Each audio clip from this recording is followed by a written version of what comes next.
Welcome to the American Enterprise Institute. Thank you all for coming to what should be an outstanding event. Title of the event is Unelected Power. This is a book as well, book by Sir Paul Tucker, who's seated right over there.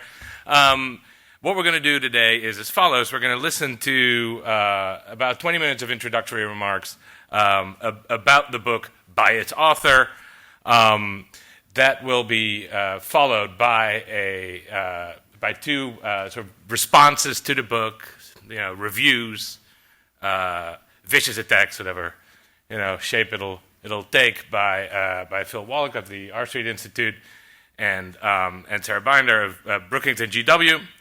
After that, we'll talk between the four of us, amongst the four of us, and then we'll turn to audience Q&A. At which point I will expect you guys, the audience, to surprise us with short, concise, insightful questions that end in question marks. After the event ends, there'll be opportunity to purchase the book if you haven't done so yet, and to get it signed as well. I think relatively shortly after the event, there will be a dinner right here, hence the setup with the table. So we will have to move out somewhat rapidly. I will not, I think it should be, it shouldn't be anything crazy, but just be aware. Don't sit here for another 45 minutes. And with that, I think we're ready to listen to Paul Tucker. He's a former deputy governor of the Bank of England, currently at the Harvard Kennedy School and the Systemic Risk Council. He told me he's a little bit jet lagged. So if I interrupt him, don't think I'm being rude. I'm just trying to help him get over his jet lag.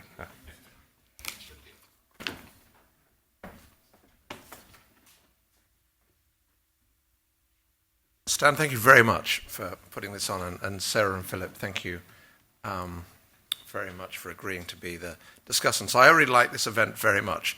First of all, I'm inside rather than outside, which is quite a good idea today. Secondly, the posters are really brilliant, actually. So thank you very much that's the first time I've spoken with a picture of the book behind me. The book on sale at the shops and on Amazon and elsewhere is subtitled The Quest for Legitimacy in Central Banking and the Regulatory State.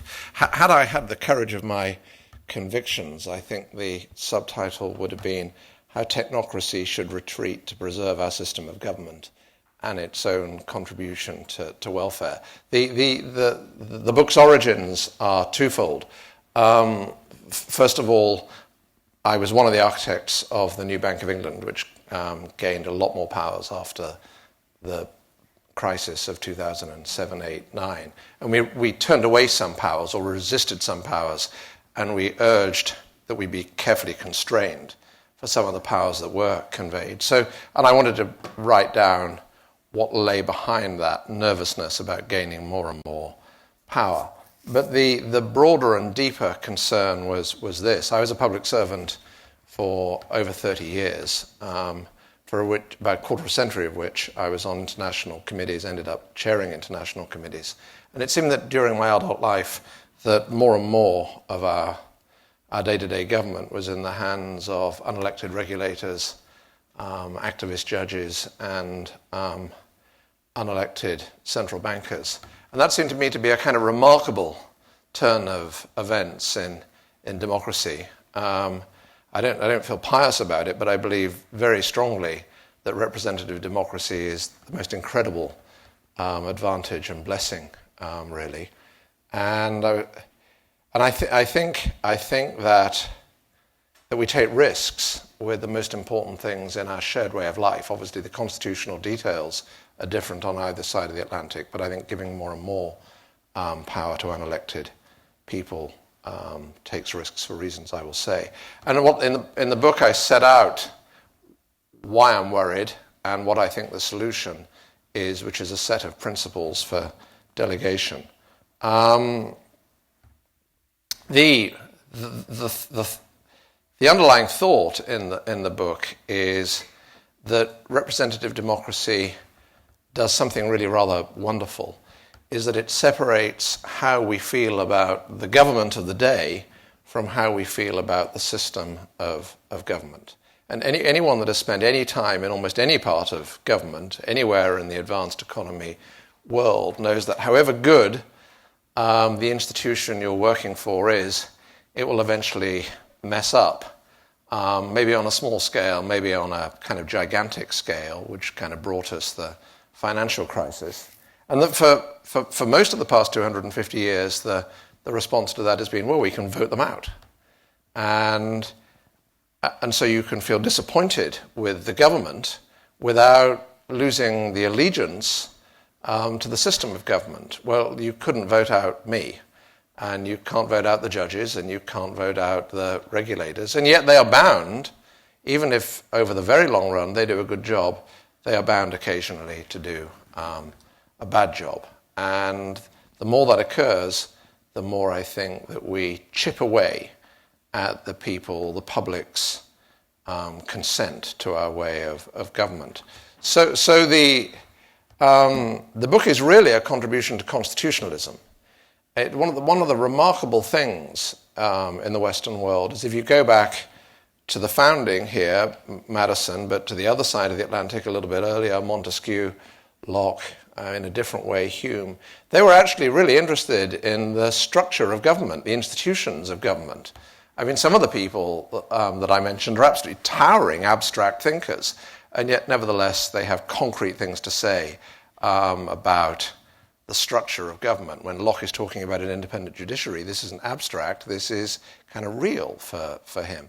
And yet we have, in our time, constitutionalists have very little to say about regulators, and even less to say about central banking. And so, I hope, in a sense, I don't believe that I can adequately fill that gap, but I hope that I can provoke others to do so. I'd really like to kind of annoy political theorists and others sufficiently that they will say much wiser things than I'm capable of.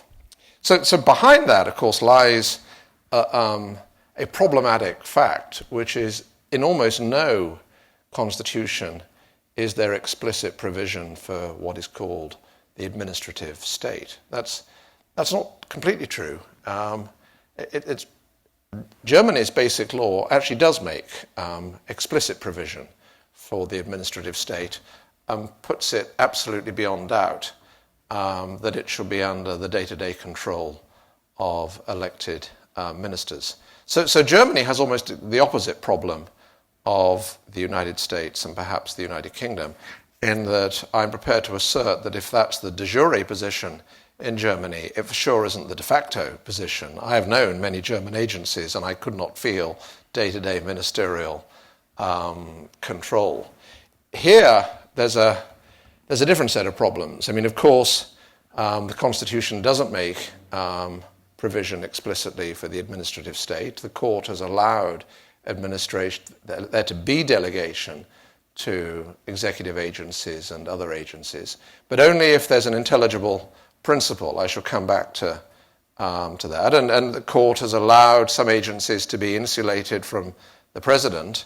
The president can't get out of bed in the morning and sack somebody because he doesn't like their policy, in some agencies where Congress has made specific provision for that. But underlying this is the thought that what regulatory agencies do is merely fill in the details of high policy laid down by Congress. And that's not particularly true, actually. So I'm going to mix up agencies with lots of different degrees of insulation from Congress and the president.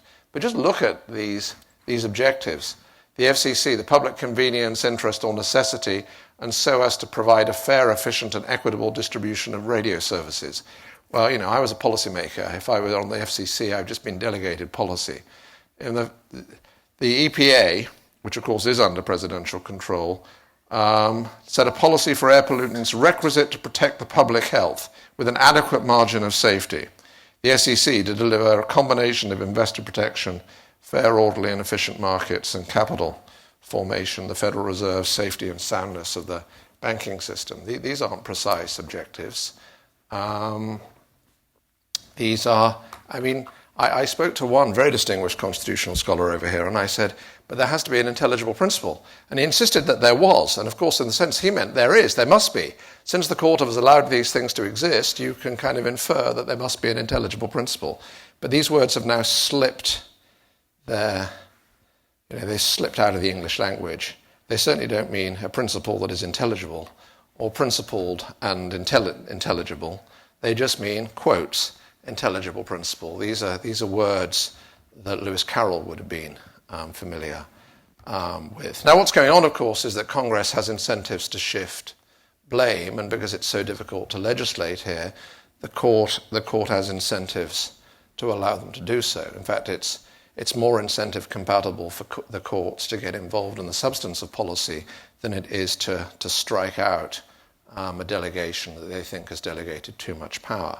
And perhaps for Americans, the most important point in the book, which I develop in part 3, is that the state of affairs here is probably what economists call incentive compatible. But it's not values compatible if America, or my country for that matter, holds to the values of democracy and the rule of law and constitutionalism. And there's something kind of deeply wrong, or not wrong, but uncomfortable when something is incentives compatible but not values compatible. Now,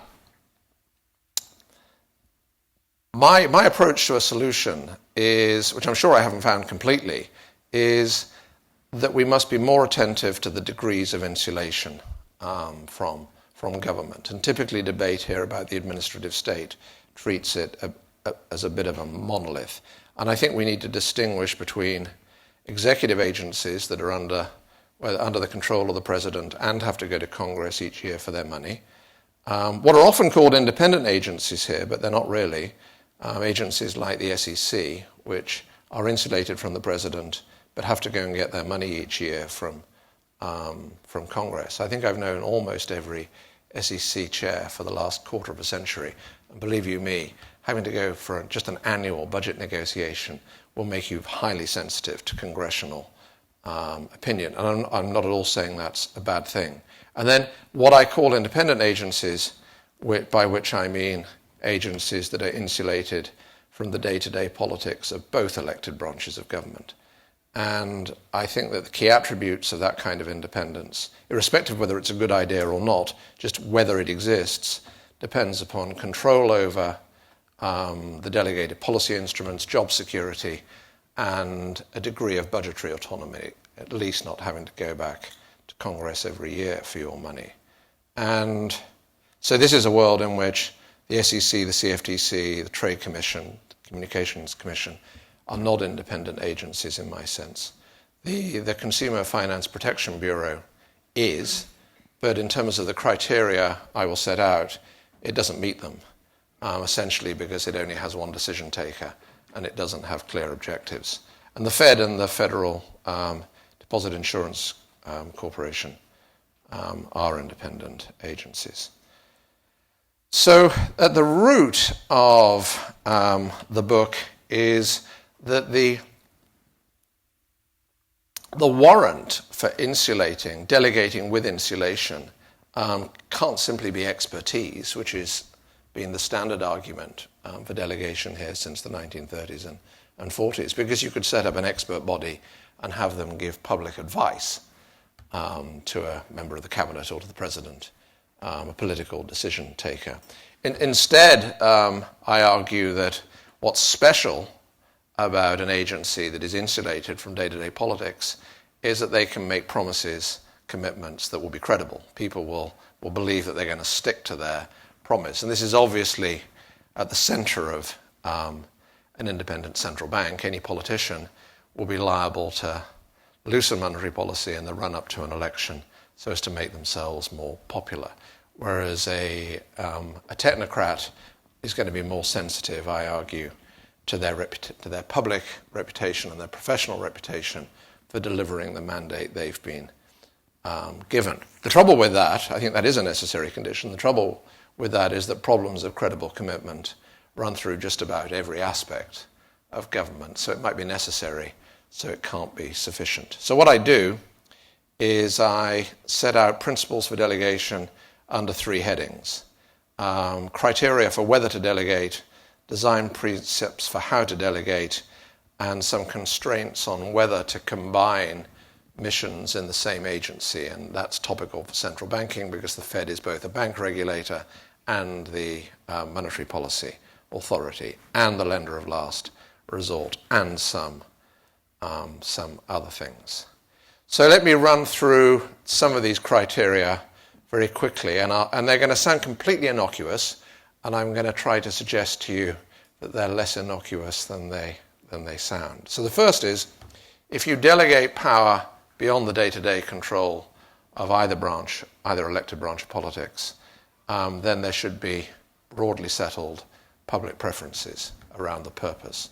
So if you like, bipartisan support. And it seems to me that that doesn't exist for environmental policy in this country at all. So whilst there are lots of people in this country now who seem to be very annoyed with the EPA and its leader, there are lots of other people who seem to be absolutely delighted by the EPA and its leader. And my point isn't about the substance. I'm no expert in environmental policy. That seems to be an area where there is not sufficient consensus to put the EPA at arm's length from politics, and therefore it's a good thing that it isn't. And when a new president's elected and policy swings in the direction you like or the direction you hate, people make a lot of noise, but that's because there isn't a consensus. Whereas I would suggest to you, a number of people in the room are around the same age as me, I'm around 60, compared with when we were young, there isn't a constituency out there saying, hey, we ought to have more inflation, or more volatile inflation. And there certainly isn't a constituency out there that says, we want more financial crises. Well, maybe apart from a few hedge fund guys. We want more financial crises. And when they come, we'd really like them to be bigger or longer or deeper or something. There is a consensus. It seems to me that people want monetary stability and they want financial stability. So even that criterion sounds innocuous, but isn't. The second is that there should be a problem of credible commitment. I've discussed that already. The third is we shouldn't be delegating big choices on distributional issues or our high values to unelected people. That's because we live in democracies. And the defense of that is simply because we do live in democracies, and the book spends some time teasing out what that means. Now, what about how? I'll mention 2 or 3 of the criteria here. The first, and a lot of work is done by this in the book, is that any of these independent agencies should have a clear objective that can be monitored. So that would not be satisfied where an agency has 3 equally ranked objectives with no instructions from Congress or Parliament about how to trade one against the other. It would not be satisfied if the objective is vague. It would not be satisfied if there were so few experts in the subject that there was nobody outside the agency that could help the public and Congress to track whether or not the objective was being satisfied. And that, for example, that's not true of the CFPB over here. Its objectives are multiple and vague. And in saying that, I'm not opposing its mission or its policies at all. I'm making a point in constitutionalism. The second is that there should be one person, one vote after deliberation. This matters not just because on the whole committees produce better results, which the evidence suggests that they do, but because we shouldn't be concentrating power in one person. I mean, this is a kind of Madisonian value. And also because if you have one person, one vote with minority votes published, that advertises to Congress and to the media and to the public where the points of disagreement are and where people ought to explain themselves. Unanimity or consensus, it kind of obscures the debate that's going on behind closed doors, and it prevents Congress and the public from understanding what's really going on. So in the vernacular of the United States, the first of those, calling for a monitorable objective, this amounts to trying to restore what lawyers would call the non-delegation doctrine, of where there should be an intelligible principle, but this time only for properly independent agencies, not for agencies that are under presidential control, not necessarily for agencies that have to go to Congress each year for their money. So this would, in a sense, this would put the court on their mettle, throw out delegations that don't satisfy that criterion. And if that sounds unrealistic, the Conseil d'État in France has done exactly that over the past 5 to 10 years. Partly to my surprise, France came out of my study perhaps better than this country or my country or Germany. I probably didn't go into it expecting that. Let me say something about emergencies, and this will bring me to a set of remarks about the Federal Reserve and other central banks.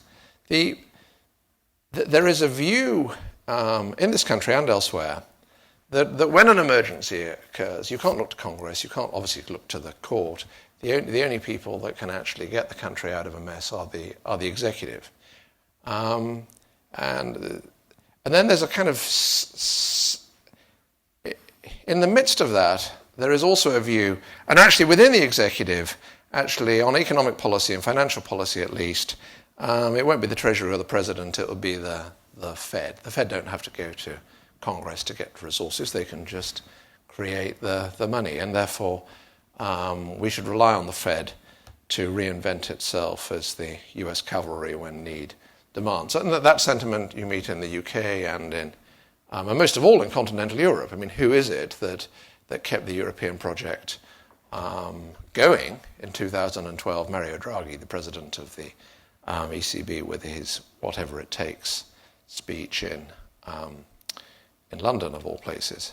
And I think this is a kind of great mistake. I think that it's fine for the Fed or the ECB or the Bank of England or whoever to go up to the edge of their legal powers, but not beyond. And even within their legal powers, if they're doing something which it's never crossed anybody's mind that they'd be able to do that, I think you need some kind of political support from the executive to do so. And if this would be difficult here, and if an agency latently has the power to cure the problem, but it is at the edge of its legal powers, then the only solution is, I think, for the legislature either to pass emergency legislation, which is feasible in a Westminster-style democracy, not here, or alternatively for the Congress to delegate in advance a capability to redefine the mandate to the Treasury Secretary or to some other member of the cabinet. And that would be controversial, but I think it's less controversial than saying, well, these unelected people should just kind of reinvent themselves more and more and more, so as to save the nation, and in the Fed's case, perhaps the world. One final thing.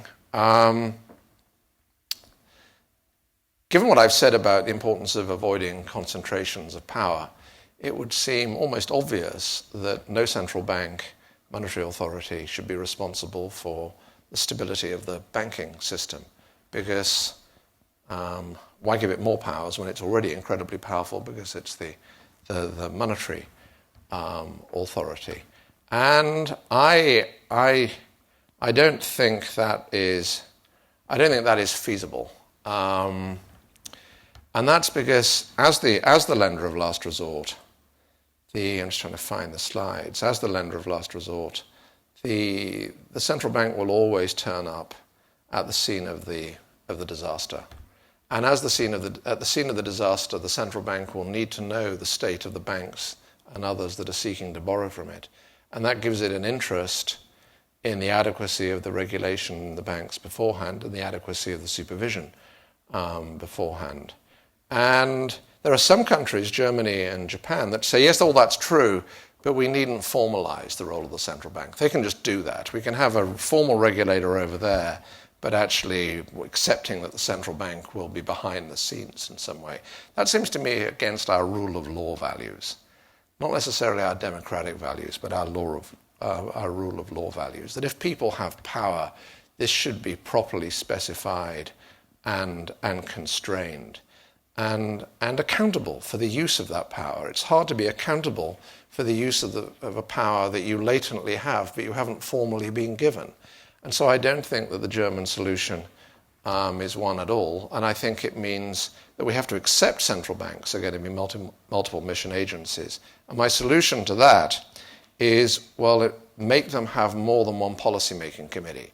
The risk with multiple mission agencies is that they will concentrate on the one in which they are most interested in. If I had an unkind word to say about the Greenspan Fed, it would be not that Mr. Greenspan had a kind of libertarian economic policy. It's rather that he wasn't interested in the banking stability stuff very much. And he was chair for 18 years. And I know what it's like to work in an organization as a staffer. If your boss for 18 years isn't interested in your work, you don't want to, really good people don't want to work in that bit. They want to work in the other bit because they're kind of normal and want to get on in life. And the solution, I think, is not to let the amount of effort that goes into each mission depend upon the personal interests and inclinations of the chair. Instead, and this is what's been done in the UK, have multiple policy committees, each of which has a majority of members who are on that committee and on no other committee, so that when the chair walks in the room, they know that actually there's a group of people in the room who are deadly serious about that mission. That's a thumbnail sketch but I'll stop there. Thank you very much.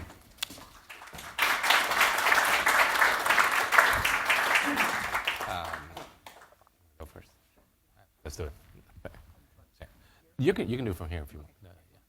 Yeah, I assume you can all hear me. We're good. Okay. Well, thank you very much for including me in today's discussion of Paul Tucker's book.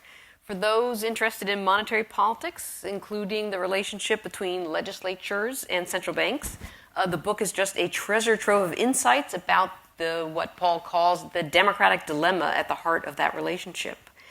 More broadly, for those interested in the legitimacy of central banks in the wake of the financial crisis, this book strikes me as a landmark contribution to how we should think about challenges facing both politicians and central bankers in the long wake of that crisis.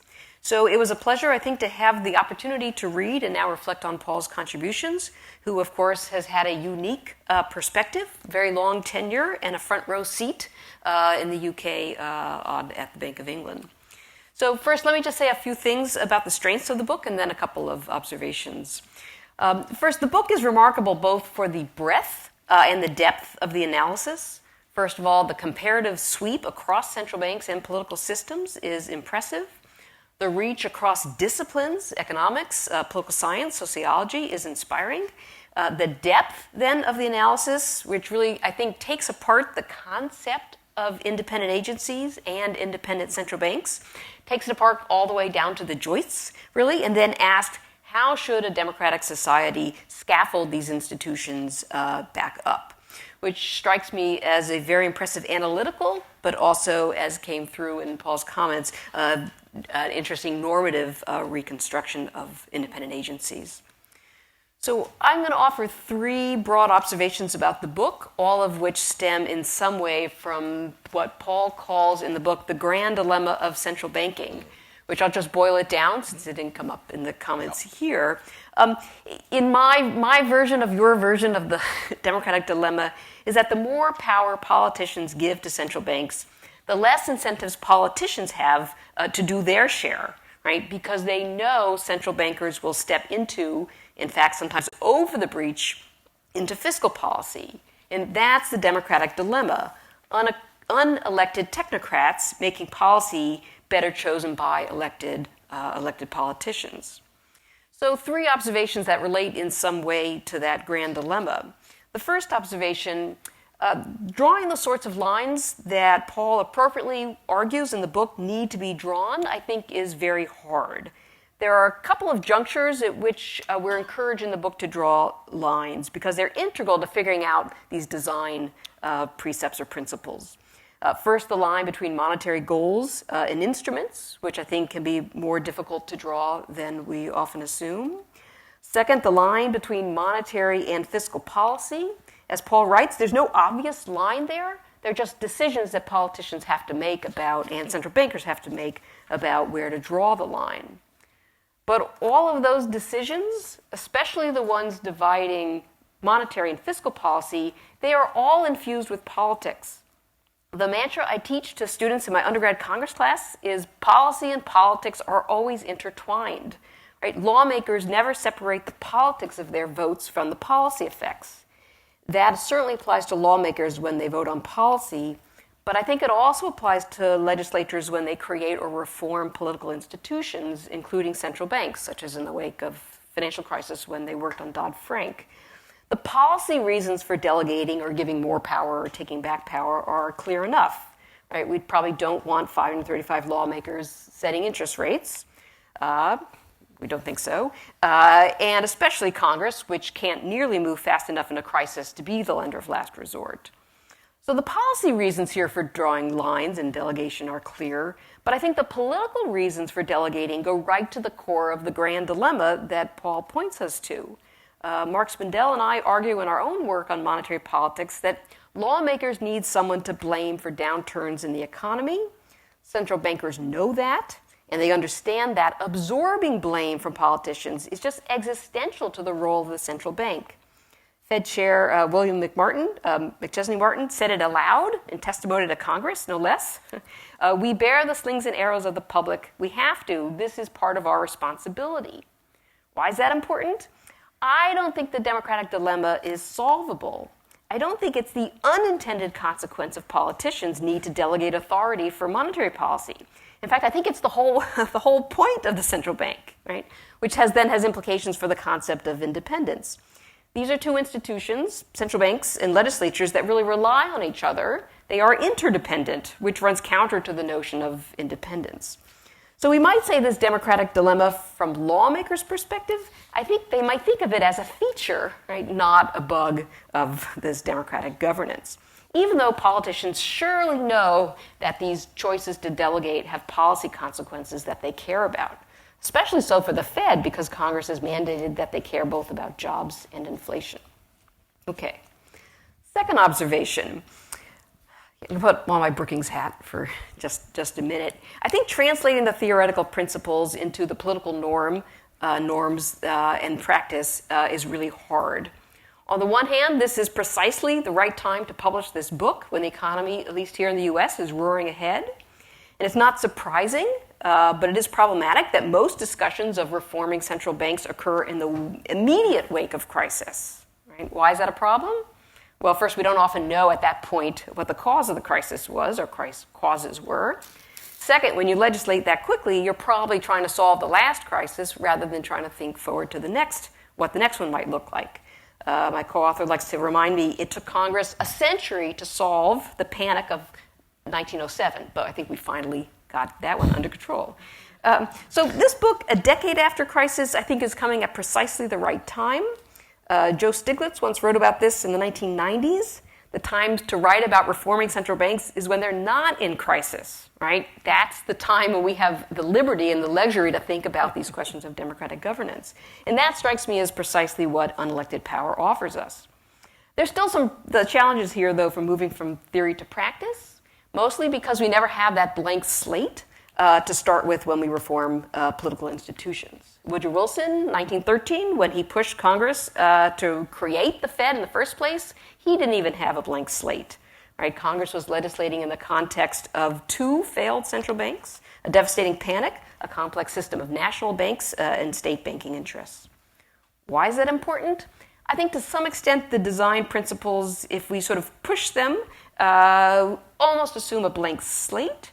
I'm struck in particular by the principle of parsimony for central bank management.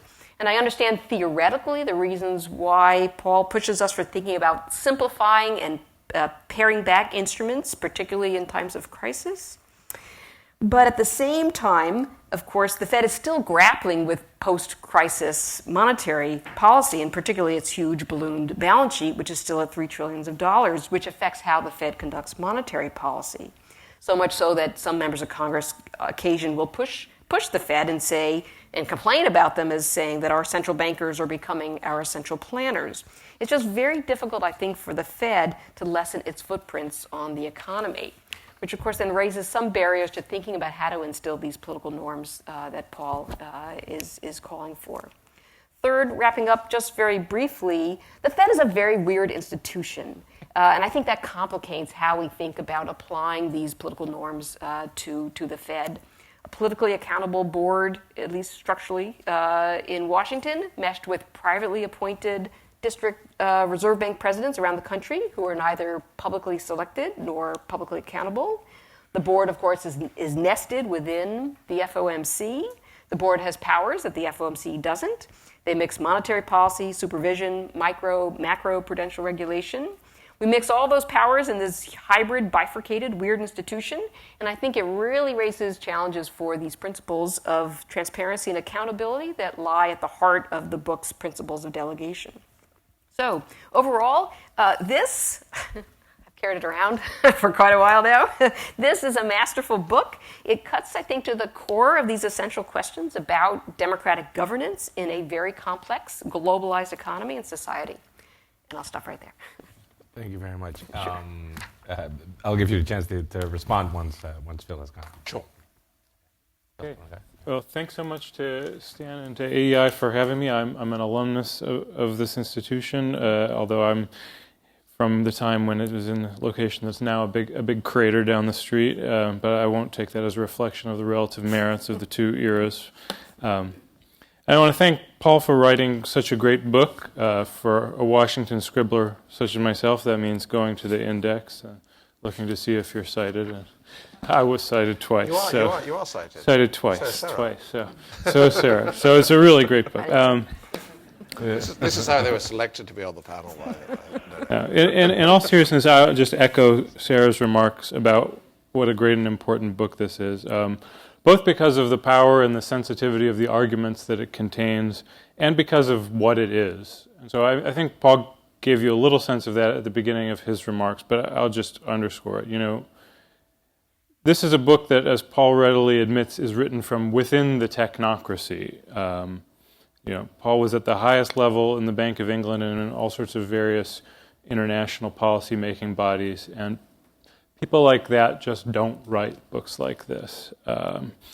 This is a book that sings the praises of representative government and sees politics as something more than a regrettable distraction from the real work of solving people's problems. This is a book that recognizes that practicing politics is not just about delivering certain outcomes to voters, but also about discovering and defining and refining which goals are worth pursuing. And it knows that unelected government officials who are armed with policy expertise rather than political legitimacy are generally ill-suited to that exploratory task. So Paul is a kind of class traitor on behalf of democracy, and we really ought to be grateful for his courage in casting himself in that role. What Paul is telling his fellow central bankers and bureaucrats throughout the regulatory state, but especially those that work in very politically insulated agencies, is that they need to be the ones to seek out clarity in the scopes of their missions given to them by political actors, rather than enjoying the power that sometimes flows to them as a consequence of ambiguity. If they don't, ultimately, they are the ones who end up being blamed by an angry public, and the insulation that makes it possible for them to do their work apart from day-to-day politics ends up being taken away.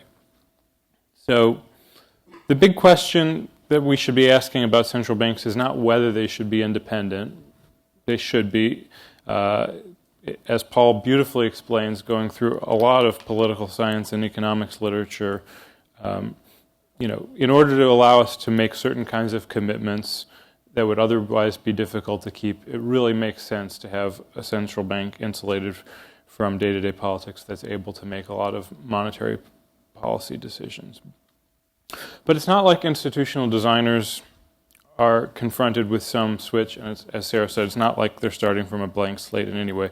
It's not like we have an independence or no independence choice to make. Really, the question is, How do we balance between several different kinds of accountability that are all sort of swirling around, complementing and competing with each other? And so accountability to the public, to elected legislators, to some kind of objective standards that can be set out for everyone to see, and to the judgments of a specialized professional community, such as it exists in the world of PhD economists who are the dominant community in central banks. So each of those groups is different, and the central bank needs to find a proper relationship with each one, rather than assuming that it can just make itself accountable to any one of those and then declare that to be enough accountability. So I learned a new word from Paul's book in this regard, which I guess is sort of a Britishism, but it's in our American dictionaries. I checked. The word is invigilate. So most often used to describe someone watching over test takers. So the central bank itself invigilates the banking system. And in turn, it is invigilated by the public and their representatives. So Paul uses the phrase democracy as watchfulness, and that's really an excellent metaphor. Much of the book is filled with recommendations ranging from the very abstract to the very detailed, and which together are working out a sense of what that watchfulness ought to be like. How can the central bank have good watchers? And so I'll just comment on a couple of points that struck me. So one is, when the central bank or any other kind of agency engages in some sort of transparency exercise, it really needs to take care to consciously avoid fake transparency or disclosures that are designed primarily to satisfy lawyers. If you bury people in incomprehensible jargon, you may end up making them more suspicious than if nothing was ever disclosed at all. Likewise, when central bankers are reporting to their legislative committees that have jurisdiction to oversee them, they need to do more than think about how am I going to get to the other side of this hearing and keep my shirt on and go on with my life. Really, they need to think of those hearings as opportunities, really some of their prime opportunities to frankly communicate about the complexities of their jobs. There's always the risk that these hearings are going to degenerate into empty posturing because the politics and the policy are swirling together, and the politics are easier, let's face it, to master for somebody who's overtaxed by their responsibilities. So really, but the central bankers they need to think of themselves as making the most of these hearings, as doing the kind of educative function that can allow the public to better understand their work. And if they just get through and they sort of shrug their shoulders and say, boy, those bunch of idiots don't even know how to insult me properly, then they're really not doing their job. And again, it's in the bank's interest, the central bank's interest, to have a more substantive discussion, because what doesn't get understood in calm times is sure to lead to anger when it gets put under stress and crisis. So another key recommendation is the stress on upfront explication of the scope and limits of the central bank's powers and responsibilities.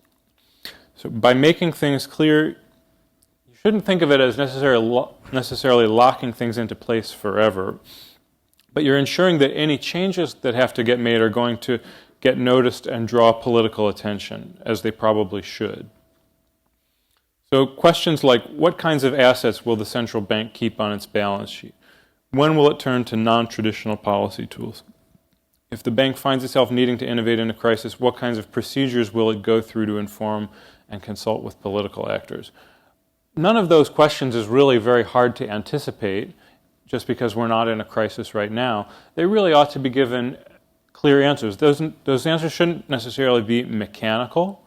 There's no reason to have sort of hard and fast rules where you plug in variable X and get answer Y, but there really ought to be some principles identified. And I think it's fair to say that some central banks have done something in this regard since the crisis, but really not enough, and they could go a lot farther.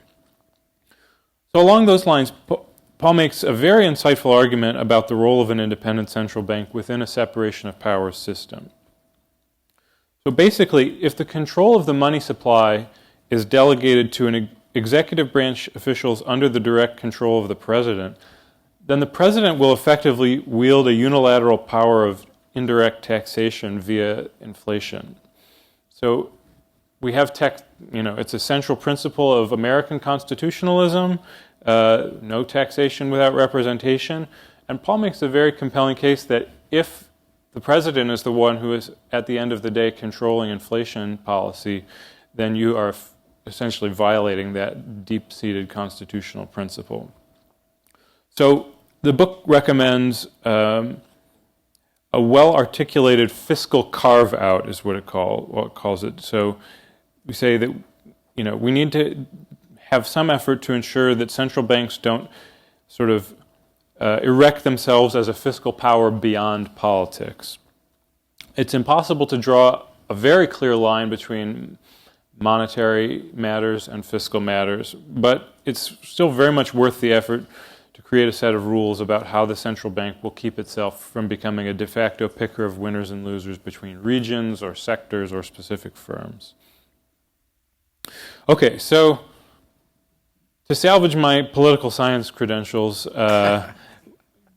end on a note of some skepticism, and really I'll just echo some of Sarah's concerns here.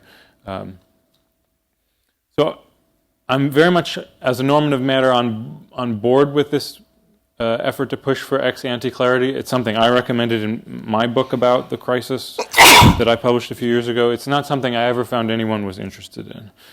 So I have to ask sort of, who's the constituency? Who's going to make it happen? So one answer can be the people's representatives angrily telling the central bank what's what in the wake of a crisis. And so that happened in a very low salience way in parts of the Dodd-Frank Act. It really wasn't things that were in the front pages of the paper, but Congress told the Federal Reserve that it could not do some of the things that it had done in 2008 again, in no uncertain terms. Told the Treasury that it couldn't do some things it had done. It said that the Fed needed to consult and get the approval of the Treasury Secretary in some cases. So those things were, to some extent, built into Dodd-Frank, but overall, Dodd-Frank raised more questions than it answered. So the other plausible answer is kind of what Sarah said. Here in calmer times, you could have central bankers themselves trying to lobby the legislature to sticking their necks out and saying, hey, politicians, don't leave us holding the bag. You need to do your jobs and tell us exactly what our responsibilities are and what they aren't. That sounds very desirable. And again, I think to be fair to Ben Bernanke, I think he felt he was doing that at times. And Fed officials have said the right things at various moments. But saying the right things at some, not very well attended speeches that get covered by a very specialized financial press is one thing. And it's a whole different matter to really work hard to get Congress to take up fundamental questions about what the Fed should be doing. And because so many people in the Fed are so distrustful of Congress right now, I think it's they don't have the confidence to do that. It would take some real bravery on their part. It would take sort of a leap of faith to say, hey, we feel like we've been battered and beaten by Congress over the last few years. We're ready to say, okay, that's what happens after a crisis. Now we're ready to try to say, come on, we need you to get into these matters, even if it's more comfortable for us right now for you to leave us alone. So I think Paul has a chance of moving the needle with his book because of his professional background, because the central bankers are of his world. He's of their club. They know that he speaks their language. And so I really hope that they'll be listening to him and again, working with the legislator to try to clarify their responsibilities. I wouldn't count on it. There's this great footnote that Paul is sort of hiding some barbs and some footnotes. I'll end on this. He says, he's talking about, whether the Fed should basically be spending some of its seigniorage revenues for its own purposes, and how in the setup of the Consumer Financial Protection Bureau, it doesn't have to get its money from Congress. It comes straight out of the Fed's seigniorage revenues. And Paul says very mildly, "The difference in political context and cultures makes it hard for me to understand why the Fed did not say publicly that this was wrong, that seigniorage should go to the central federal coffers for Congress to dispose of." And I think it's fair to say that part of the story there is just the very low opinion of Congress that a lot of people within the bureaucracy have, that a lot of people, they would have been reluctant to say, no, please, we need to make sure Congress is included in all of these things. And Paul is right. In terms of keeping the integrity of the central bank's mission, it would have been better for them to say consumer protection is important, but that's something that ought to be overseen by Congress on a regular basis. They didn't say that, and we've had lingering legitimacy problems for the CFPB to this day as a result. So I think it's a hard road, but we should all encourage Paul as he walks it. Thank you very much, Phil. And thank you for expressing your opposition to taxation without representation on this day in which D.C. elected completely powerless shadow senator as well. Today is the primary. Tomorrow, no? Tomorrow. Was it today? That's right. That's right. Week. Paul, do you want to respond to the? Well, to the I'm grateful to both of you. I'm grateful to you for reading it. Phil did a good job reading, demonstrating that he read footnotes. No, it's when I was small, there was one cartoon thing where there were two levels of the story. There was one where you could read the bubbles, but actually all the good bits were in the kind of words underneath. And maybe my book should be read as a series of footnotes. I don't know. I'm delighted that you spotted my and highlighted the constitutionalist case for central bank independence that I make. So this is completely different from the normal argument. So I'm going to say four things, I think, in response. First of all, Sarah describes accurately the incentives of legislators to step back. That's not new, but I think it has got worse, more or less everywhere. So if you think about the Great Depression and that whole mess, which face do you associate with the response of the federal government? I'm going to suggest to you that it's President Roosevelt. I don't think that many of you will be able to think of the face of the Treasury Secretary, the President of the New York Fed, or the Federal Reserve Chair during that period. Whereas 10 years after this crisis, the great thing that's going on all around the place now is let's have events to mark 10 years. Let's have Hank and Ben and Tim come and talk. And I'm in a position where I can refer to them as certainly Tim and Ben and Hank. I probably know them in that order. And this strikes me as a very big change. And to some extent it can be explained by the worst of the crisis being during the handover from one administration to another. But it doesn't seem to me that can be the complete explanation, because the worst of the crisis went on for about 18 months, and even a handover in the United States doesn't take that long. So I think this has got worse, and I think we should be bothered about it as citizens. And I think part of that, the solution to part of that, and I say this somewhere in the book, is for central bankers to find a way of saying, we are not a solution to the challenges of prosperity. That we can, on average, deliver monetary stability and banking stability, but we cannot produce all the good things in life that come from technical progress and productivity growth. And this is partly tactics. What I've just said is true, by the way, but it's partly tactics as well, which is, if you're unelected, don't tell other people what they should have done, because they'll just get irritated, particularly if they're bigger than you.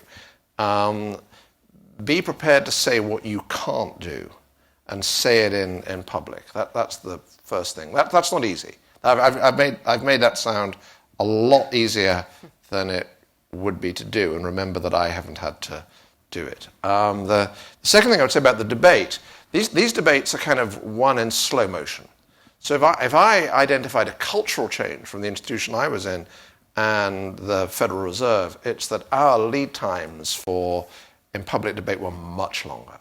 When the Bank of England was being redesigned, I said to the staff that worked with me, big staff, I said, I want everybody in the room to have a timeline that is twice as long as their longest possible period of office in the Bank of England, including if they become governor, because only then will you take your interests out of it. And I think the fact that it's referred to as the Bernanke Fed and the Yellen Fed and the Greenspan Fed and the Volcker Fed is a problem. If I were them, I would just refer to it as the Federal Reserve and breed a sense that we are the Federal Reserve and we're here for a short time and we're handing it on and we're not going to complete this debate. And I'll give you a concrete example.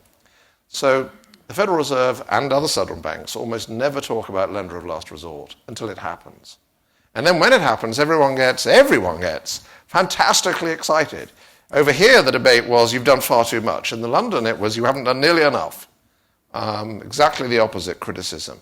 Well, why do central bankers talk about monetary policy all of the time and have endless conferences on it, which are good, I don't want to end them, go to them, but talk about lender of last resort more, explain how some of the dilemmas facing central bankers in that area have been relieved by things like the Dodd-Frank Act, and no one ever does. Let me say two other things quickly, both about transparency and accountability. You made a very important point about legal challenge.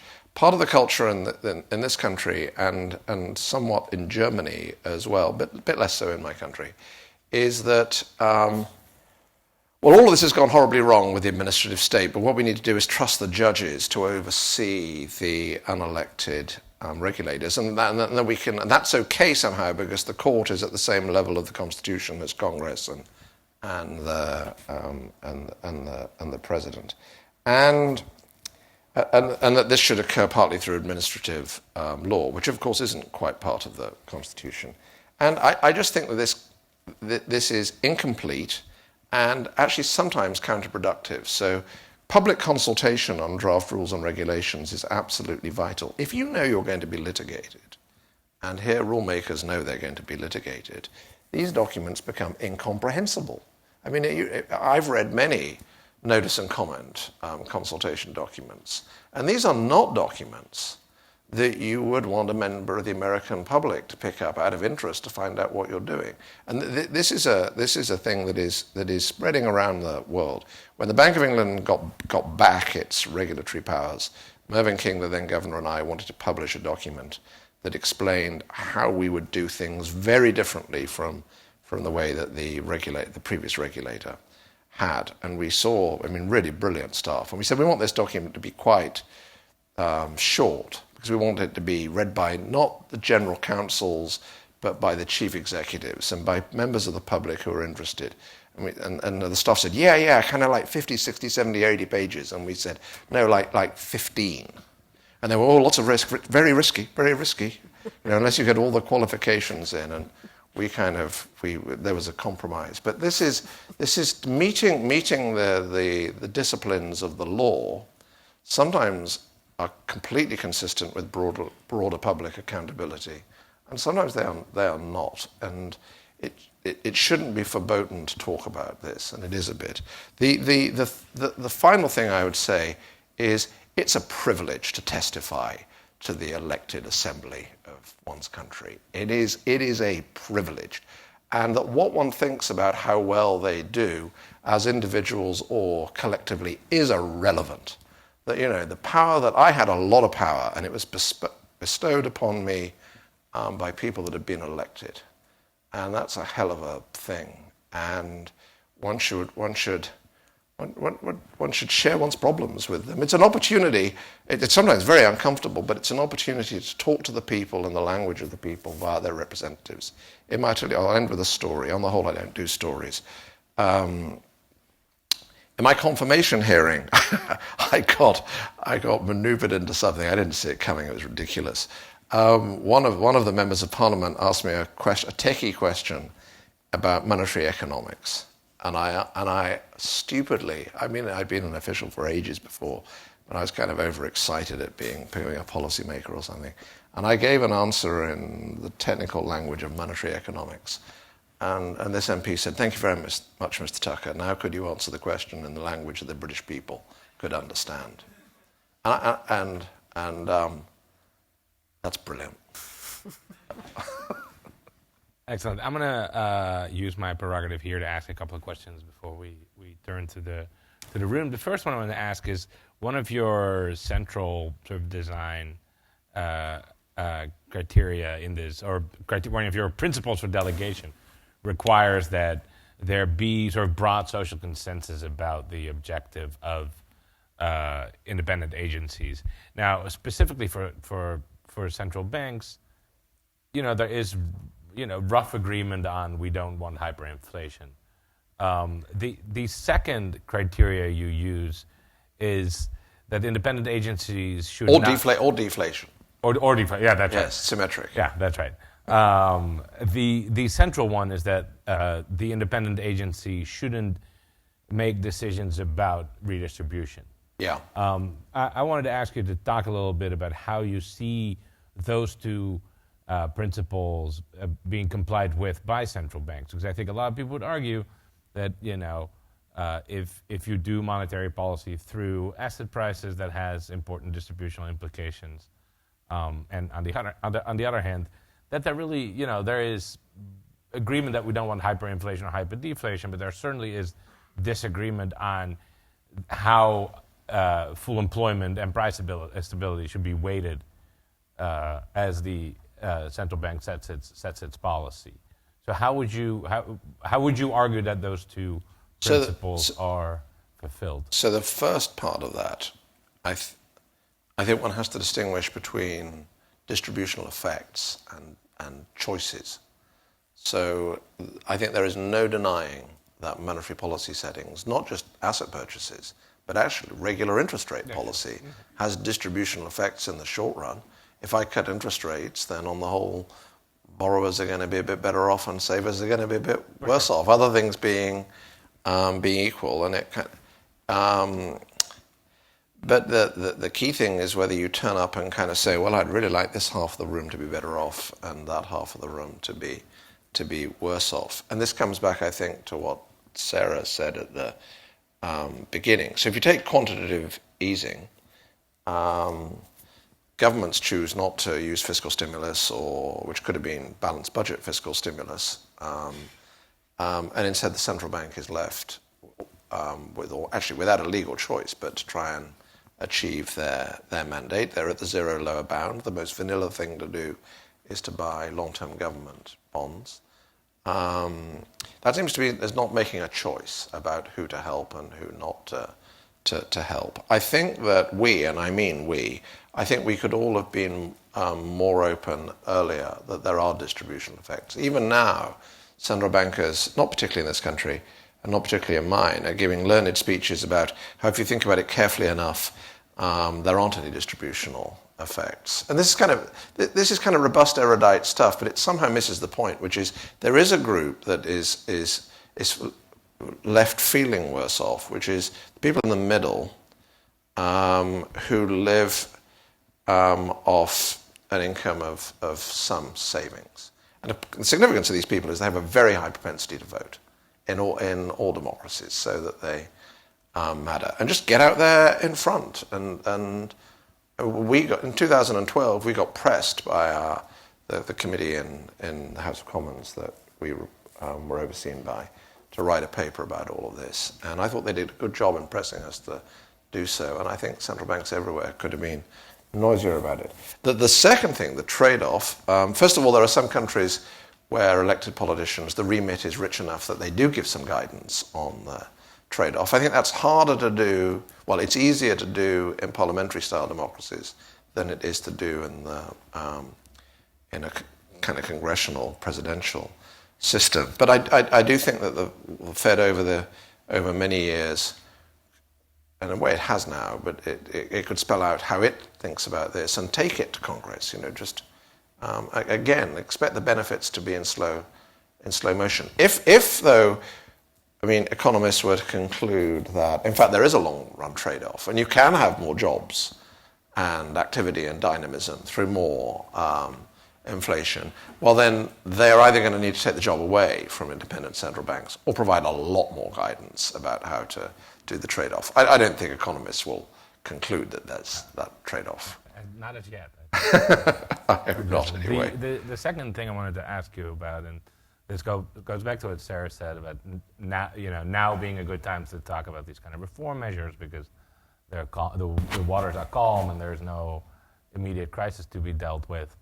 A counterpoint would be that Congress takes no action, and unless there is a crisis, and the only way to pass Federal Reserve reform would be if the Federal Reserve were literally running out of money next week, which obviously won't happen. Won't happen because Can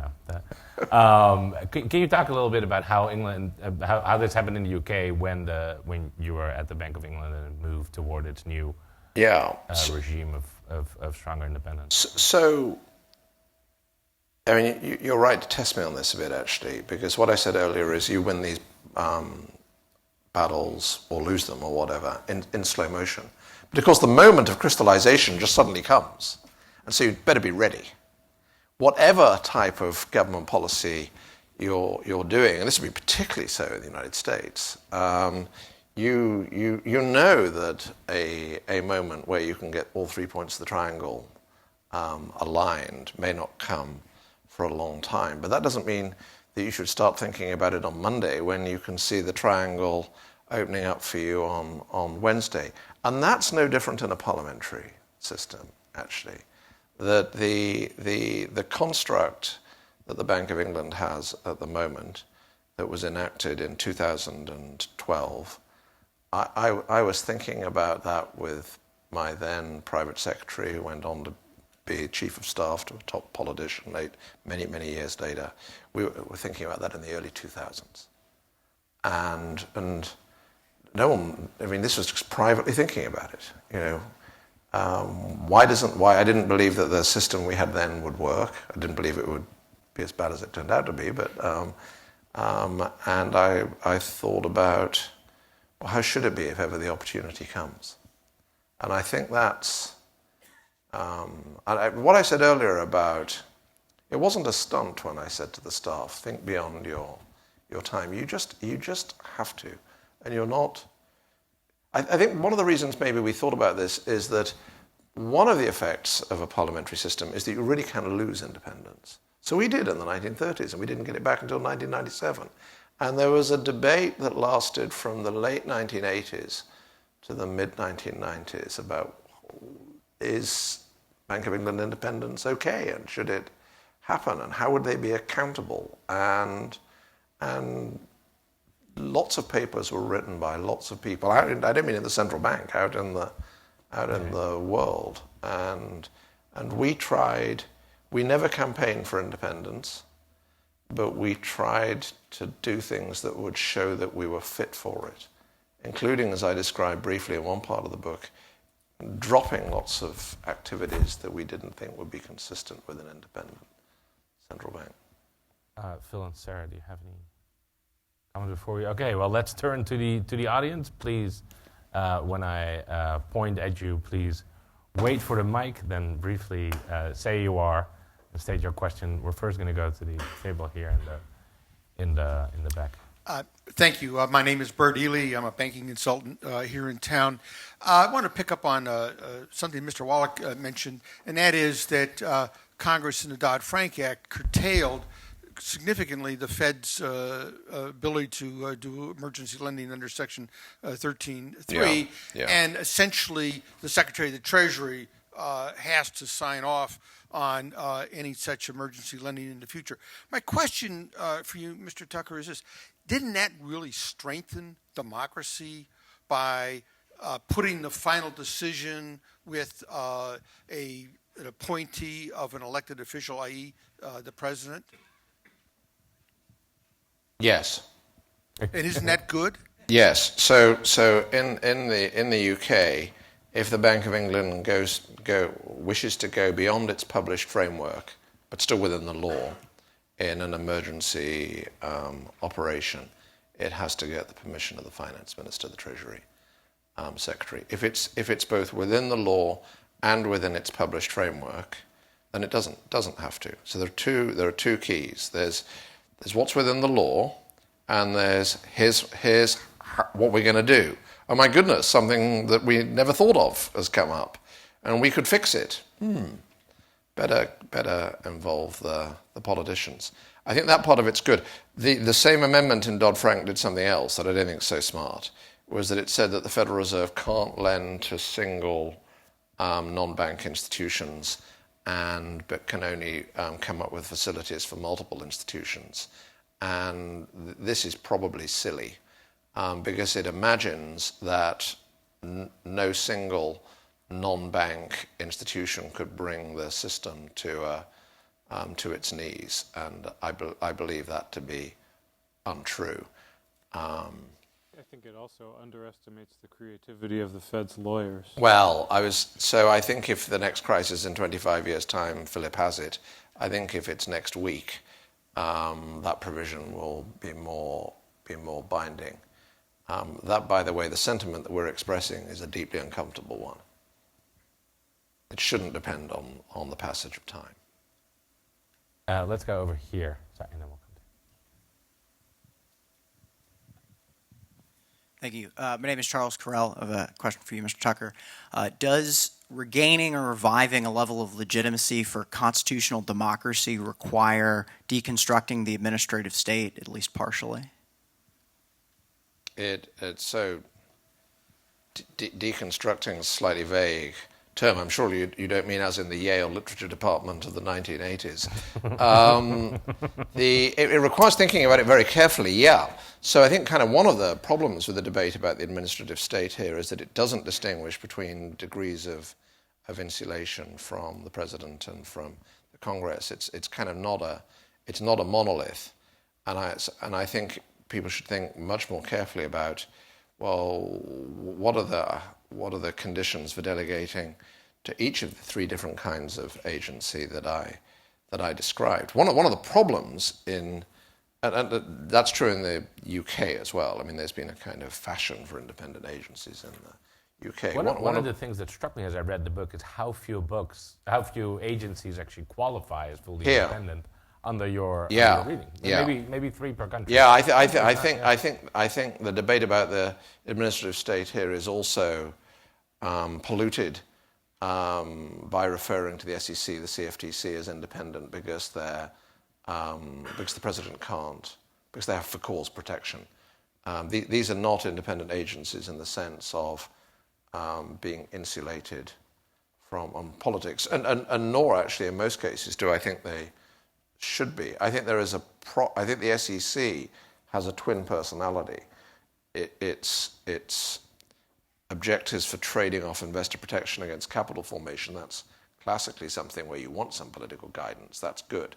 To the extent that the SEC is involved, as it is, unavoidably, in helping to avoid financial crises and leaning against exuberant bubbles, I think the SEC is much less equipped to do that than it could be if it were more insulated. I think that's in fact, I think the world is heading towards a crisis of securities regulation that we won't know about until we've had it. So yes, yeah. I mean, the book is about taking this seriously.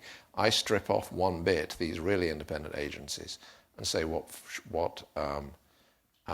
should the principles for them be, and some people will disagree with those principles, and I think that's just kind of fine. It's the debate that I think is necessary. I think the thing here of the administrative state's all evil or it's all great, I think we kind of got to get beyond that because it exists. Let's go over here.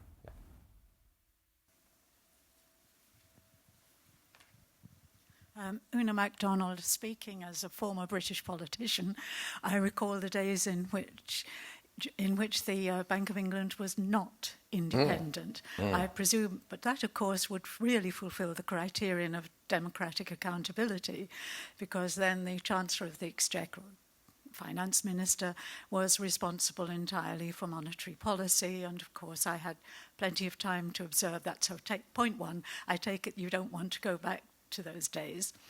Point two, accountability is always accountability to whom? And I am not clear that the principles by themselves, important though they may be, would be sufficient. So since accountability requires not just saying the word accountability, but accountability to whom for what, perhaps you could expand on that point. If the principles were not followed, what happens next? Yeah, so the central, in this respect, the central argument of my book is the need to separate accountability for the design of the regime and accountability for stewardship of the regime. So I'm going to speak, this is again easier done in parliamentary democracy. So in a parliamentary democracy, the executive government, the Chancellor of the Exchequer, would be accountable to Parliament via the Treasury Select Committee for the design of the regime, whereas the body I was part of would be accountable for the stewardship of the regime. And this was wonderfully illustrated by one hearing which I use at the chapter head of one of the towards the end of the book, where Mervyn and I are testifying, and George Moody, which is what in America would be called the ranking member, the Labour Party were in opposition, said, "Mr. King, Mr. Tucker, you come along here and we ask you these questions, and you give us these eloquent, erudite answers, and then you go back to Threadneedle Street, which is where the Bank of England lives, and it makes not a bit of difference. You just make the decisions that you want to make. And what's the point of all of this?"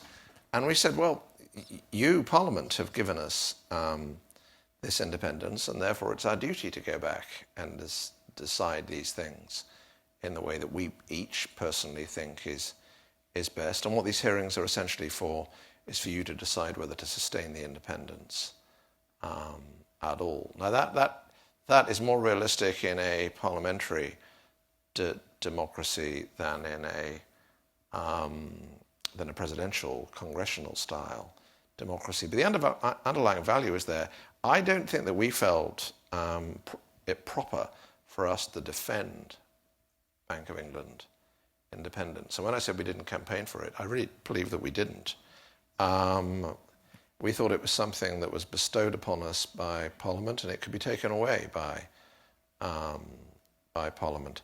For what it's worth, I think if it were taken away, I think it's a very wise thing for countries with fairly big deficits to do, because they'll pay more for their public debt. But that's my view as a citizen.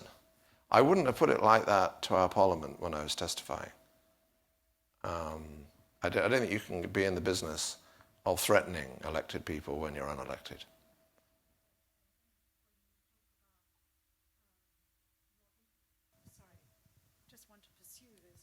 I think it is important. I understand what you're saying, being before the Treasury Select Committee and so on, which is much more effective than it used to be in days gone by. Yeah.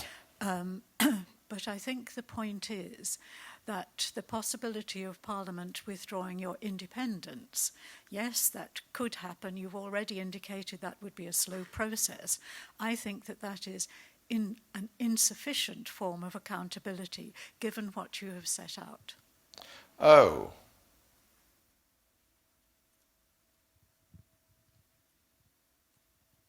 Well, that's a big point. That's a point against independent agencies of any kind. I think what I think it's hard to do is delegate power that isn't really delegated. Well, I think it's really important in terms of this is more in terms of the values of the rule of law for it, and constitutionalism than democracy, for it to be clear who is deciding. I think a world in which it's not clear whether the decision is really being taken by the president or by Jay or by the president of the New York Fed has its own difficulties. But this absolutely gets to why it's all that's so hard. And it would be amazing if there are some points that I haven't weighed enough. Thank you. Let's see if we have any other questions. Otherwise, I will ask you if you had to think of. No, sorry, too late. If you had to think of, I'm going to go first now. You get to go next. We have enough time for both, I think. If you can think of one particularly flagrant violation of the principles you lay out in your book, what would it be? Oh, I think it's in the antitrust area. I think it's the shift from Harvard School to Chicago School doctrine in antitrust. And it's not that I don't substantively, broadly agree, although I think it's had costs. Does everyone know what this is? So the Sherman Act and the Clayton Act are incredibly vague. And the kind of something to do with competition, but even that's not terribly clear. And during the middle of the 20th century, this so-called Harvard School doctrine of if say a merger will result in the merged entity having more than X% of the market concerned, well, then let's treat that as per se illegal. The burden of proof is on the merging parties to show that it is within the law. And the Chicago guys, many guys, I think, came along who were kind of merger of the law school and the economics department. And they said, this is kind of rubbish economics. What should matter is whether, as a result of the merger, prices for consumers go down and volumes go up so that the consumers are better. Kind of pretty good economics. I mean, I don't think completely knockout, because what it loses is the spirit of Brandeis and Wilson, and even more the auto-liberals in Germany, who were concerned about the accumulation of political power that comes with economic power. Be that as it may, my concern with this is the change that was made came entirely from the court. It wasn't made by Congress. It wasn't made by the president. There weren't notice and comment rulemaking consultations on it. And if you wanted to think about a change in economic policy in the whole of the Western world that reshaped our economies over the last 50 or 60 years, that's it. And I think we should feel a bit uncomfortable about that. I'm not anti the judges. I'm not anti the central bankers. I'm just really pro-democracy.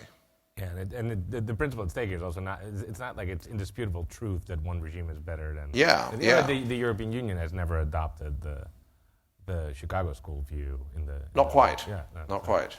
Well, let's go to the person in the back there who tried to sneak ahead of me earlier.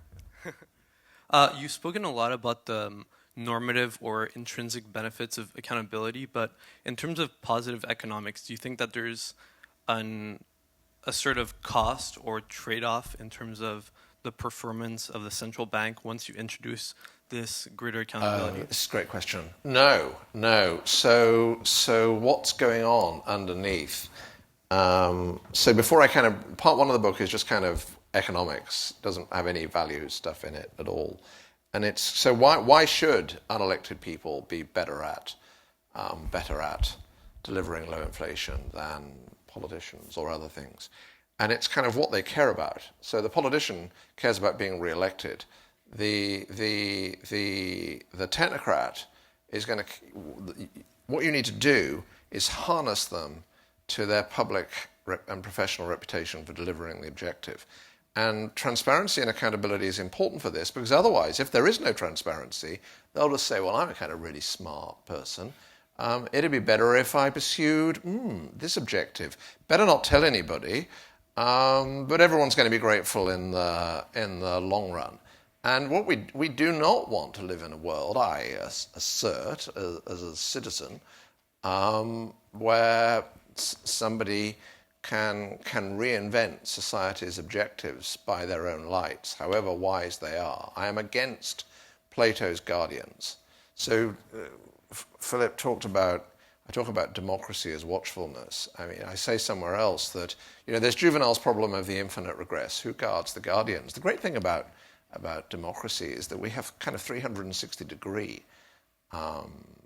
monitoring, but somebody has to, going back to the oil exchange with Una, if these committees of Congress and Parliament are overseeing the regulators and the central bankers, somebody needs to be watching what they're doing for them to have an incentive to do it well. This is where I don't really explore this very much in the book, but I think the fact that Britain still has a national press makes a great deal of difference to the performance of our select committees compared with congressional committees. But if there was no transparency, hey, give me the powers, what would be best?